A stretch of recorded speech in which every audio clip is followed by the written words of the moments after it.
সম্মানিত প্রিয় দর্শক, সবাই কেমন আছেন? আশা করছি সবাই ভালো আছেন, আর আমিও আপনাদের দোয়ায় অনেক ভালো আছি। তো আজকে আমি আপনাদের মাঝে এমন একটি আমলের কথা বলবো।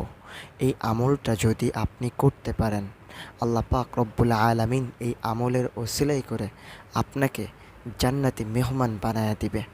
আপনার জীবনের সমস্ত গুনাহ আল্লাহ মাফ করে দিবে। মেন কথা হচ্ছে কি জানেন?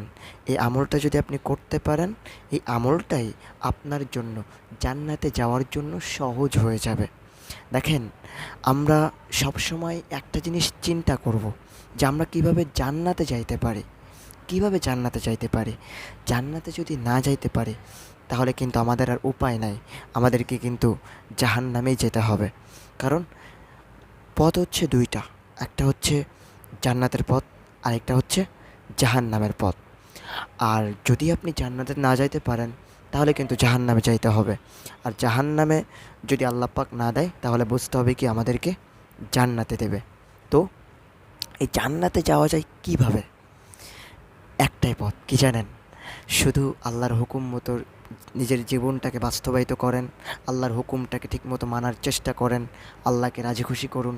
দেখেন, আল্লাহকে রাজি খুশি করা খুবই সহজ। একটা ঈমানদারের জন্য প্রত্যেকটা মুহূর্ত ইবাদাতের ভিতরে গণ্য হয়। কিসের ভিতরে গণ্য হয়? ইবাদাতের ভিতরে গণ্য হয়। দেখেন, আপনি যাই করেন না কেন, যদি যে কোনো জিনিস ঈমানের সহিত করেন, যে কোনো জিনিস আমলের নিয়াতে করেন, তাহলে আল্লাহ পাক রব্বুল আলামিন এর উসিলাই করে আপনার ওপর সন্তুষ্টি হয়ে যাবে। আর যদি আপনার ওপর আল্লাহ পাক সন্তুষ্টি হয়ে যায়, কিয়ামতের ময়দানে যেদিন আপনি বিপদে পড়ে যাবেন, যেদিন আপনি ভয়ানক বিপদে পড়ে যাবেন, সেই দিন আল্লাহ যদি আপনার প্রতি সন্তুষ্ট থাকে, তাহলে আপনার কোনো ভয় নাই, আপনার কোনো টেনশন নাই। আল্লাহ পাক রব্বুল আলামিন আপনার জন্য যথেষ্ট হয়ে যাবে। যাই হোক, আমি যে আমলের কথাটা আমি বলতেছিলাম, এই আমলটা কিভাবে করতে হয় খুব সুন্দর করে আমি আপনাদেরকে বুঝিয়ে দেব। তো অবশ্যই এই ভিডিওটা খুবই মনোযোগ সহকারে দেখবেন। দেখেন, আহ, আমলটা হচ্ছে ইমাম ইমাম জাফর সাদেক রহমতুল্লাহি আলাইহি বলেন যে, আমি আশ্চর্য বোধ করি যে মানুষ জান্নাতে যেতে চায়, তো জান্নাতে যাওয়ার জন্য এই দোয়াটা কেন পড়ে না? এই দোয়ার এত পাওয়ার, এই দোয়া পড়লে আপনার জান্নাতে যাওয়ার জন্য খুবই সহজ হয়ে যাবে। জান্নাতের পথটা একদম সহজ হয়ে যাবে। দেখেন, আসলে আমরা মানুষ আস্তে আস্তে ওই জান্নাত থেকে গাফেল হয়ে গেছি। আমরা ভাবি কি জানেন? নগদ যেটা পেয়েছি সেটা নিয়েই থাকি না, বাকির খাতা পরে দেখা যাবে। একজনকে বলি যদি, ভাই চলো, দেখো জাহান্নামের আগুন তুমি সহ্য করতে পারবা না, চলো না নামাজ পড়তে যাই। জাহান্নামের আগুন তুমি সহ্য করতে পারবা না, কোরআনটা একবার পড়ো না। জাহান্নামের আগুন তুমি সহ্য করতে পারবা না, তুমি আল্লাহর পথে ফিরে আসো, চলো না তাবলিগে যাই। কি বলে জানেন? ভাই এখনও তো সময় আছে, ওগুলো ওগুলো পড়বো পরে, যখন সময়, যখন মুরব্বি হয়ে যাব, দাড়ি পেকে যাবে, তখন সব কিছু বাদ দিয়ে আল্লাহর ইবাদত করব। তখন ভাববো যে কয়দিন পর মারা যাব, তো এখন এত কিছু করে কী লাভ? এই জন্য আল্লাহর ইবাদত করতে হবে, সেই সময় আল্লাহর ইবাদত করব। এই যে সেই পর্যন্ত যে আপনি বাঁচবেন, এরকম গ্যারান্টি আপনি দিতে পারবেন? কোশ্চিন কালেও দিতে পারবেন না। তো আল্লাহ পাক রব্বুল আলামিন, আমাদের হায়াতের মালিক হচ্ছে আল্লাহ।